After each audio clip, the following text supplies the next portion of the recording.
जय श्री हरि। लड्डू गोपाल को घर में लाओ तो बहुत सारे नियम के साथ लाते हैं। बहुत सारी बातों का ध्यान रखना पड़ता है।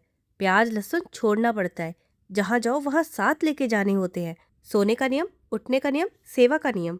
बहुत मुश्किल होता है। उनके लिए बहुत सारा सामान लेना पड़ता है। अगर आपको भी किसी ने ऐसा ही कहा है या फिर आपको ऐसा लगता है तो ये वीडियो आपके लिए है। यहाँ मैं आपको बताऊंगी कि क्या झूठ है और क्या सच। मैं हूँ नीरू शर्मा।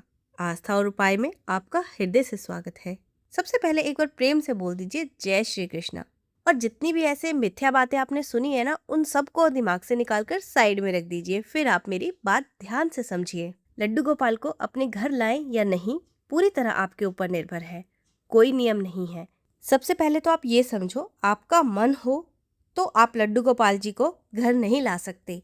अगर भगवान खुद चाहें और आपको चुने तभी वो आपके मन में बात डालेंगे और आपके घर आएंगे। ये बात आप अच्छे से समझ लो। दूसरी बात, अगर आपके घर लड्डू गोपाल जी आए हैं तो नियम क्या है वो भी वही बताएंगे। आप बस सेवा करोगे।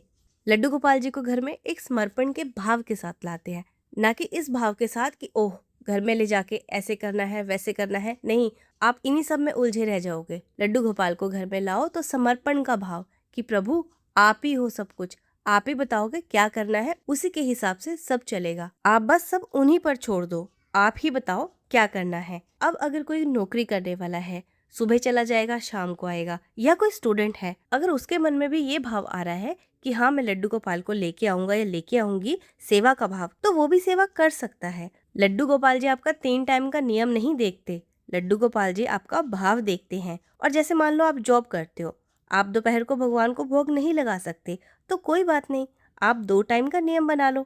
सुबह जब जो बनाओ भगवान को भोग लगाओ कि ये आपने दिया है, आप इसे भोग लगाकर प्रसाद बना दो और इसके लिए आपका धन्यवाद।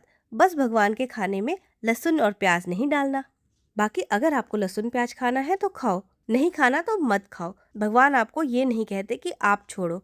अब अगर आप किसी सब्जी में प्याज डाल रहे हो, अगर प्याज डालना जरूरी है तो भगवान को रोटी दूध से, मक्खन से, दही से, गुड़ से, जैसे भी भोग लगा सकते हो।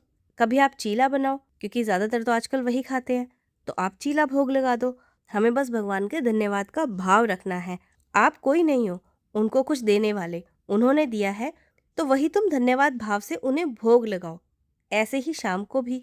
बाकी टाइम अगर आपका दिल करे तो आप ड्राई फ्रूट रख दो प्रसाद के रूप में भगवान के पास। कोई फ्रूट घर में लाओ तो अब पहले आप भगवान को चढ़ा के उनको थैंक यू बोल दो। कुछ भी मिठाई लेके आओ तो उसके लिए भगवान का धन्यवाद कर दो, आप वो भगवान को भोग लगा दो। बस ऐसे ही भाव रखना है आपको भगवान का धन्यवाद का। और रही बात ये, जो भगवान को आजकल जहाँ तहाँ लेके चले जाते हैं, ऐसा नहीं करना चाहिए। भगवान तो हर जगह है, मानते हो ना ये बात? तो हर जगह लड्डू गोपाल को आसन से उठाकर ले जाने की क्या जरूरत है? बस अगर आपका दिल करे बस इतना कह दो, चलो कृष्णा अब हम मंदिर चलते हैं, और यकीन मानो भगवान आपके साथ चल पड़ेंगे। आपको उन्हें आसन से उठा के साथ ले जाने की कोई जरूरत नहीं है। भगवान को दिखावे के लिए मत साथ लेके जाओ। ऐसा करने से तो आप पुण्य के नहीं पाप के भागीदार बन जाओगे। भगवान कभी भी नहीं चाहेंगे कि हमारे जीवन को इतना मुश्किल बना दें, बल्कि वो तो हमारे जीवन को और आसान बनाते हैं। भगवान को जिस भाव से पूजोगे भगवान आपके साथ वैसे ही हो जाएंगे।